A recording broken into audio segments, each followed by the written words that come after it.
All right, guys, so it's the last video of this particular section of team conflict. I think team conflict is absolutely vital to team development and team success, so I had to throw in its own little section to talk about it.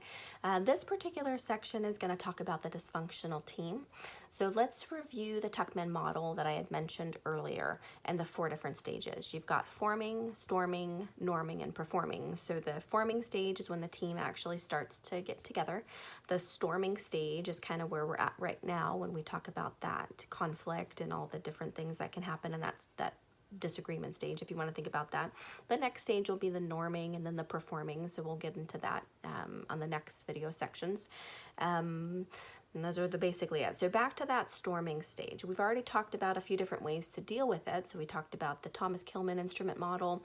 We talked about the pinch model, which is one of my favorites. And now we're going to talk about the 5 dysfunctions of a team. So this is Lecioni's pyramid. I don't know if you guys are familiar with that one. There's a pyramid of the 5 different stages. And I absolutely love this model. It was introduced early on in the course, and it kind of just stuck with me for the entire course. I think one of the reasons why this one spoke to me is because at the very bottom of this pyramid, and you know, pyramids are pretty representational to what's at the foundation of it, it talks about the absence of trust. So that's right at the bottom of the pyramid, and that really is the biggest section. And to me, when I'm dealing with teams and when I'm dealing with my interpersonal relationships, that's the most important thing to me. So I just love this. So we're going to get into the different things, the different sections, and I'm going to actually let my daughters introduce this to you because they love to do this kind of stuff. So here they are. Absence of trust, fear of conflict, lack of commitment, avoidance of accountability, inattention to results. Okay, so they're very excited, and I don't think they necessarily know what that means, but they're excited about the 5 dysfunctions of the team.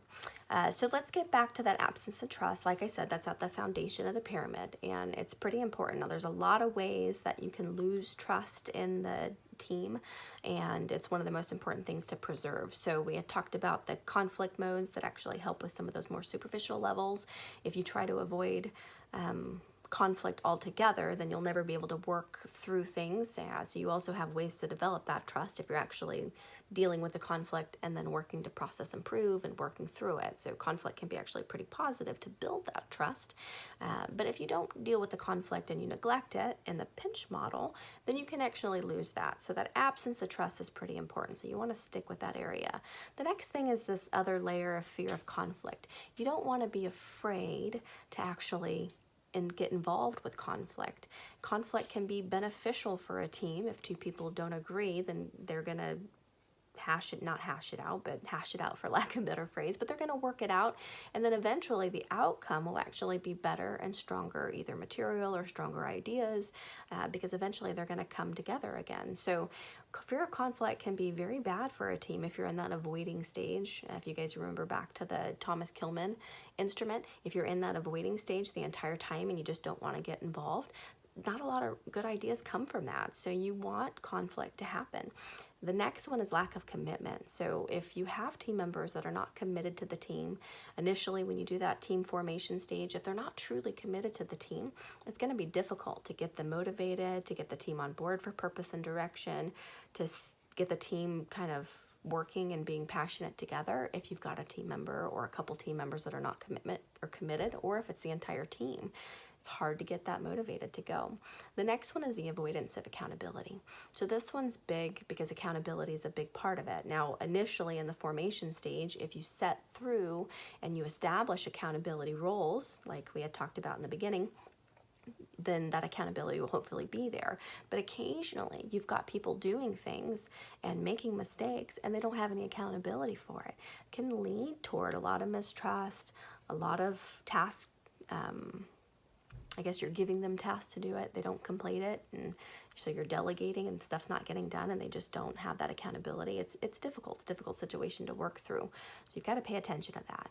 And then that inattention to the final result. So their performance is poor, the results are coming out, and nobody's really paying attention, or maybe the results aren't as good as they can be, or maybe the results just aren't happening. So that inattention to results is a big component too. So these are the 5 dysfunctions of a team, and if you're identifying these within your team, it's going to be important to address it. because it can lead toward a really big team issue and team dysfunctions down the road. So if you're paying attention to your team and you're doing the observation issues that we talked about in some of the earlier videos, you should hopefully be able to identify some of this stuff early on before it really causes a deeper dysfunction within the team. So the primary reference for this video is going to be that Tuckman model, and then the Lecioni's article, The 5 Dysfunctions of a Team. But a really good resource for you guys to review if you're trying to wonder what a dysfunctional team looks like. These are real basic things to refer to. So thanks. Well, avoidance of accountability. I can't say it. Perfect. That's it, sweetie.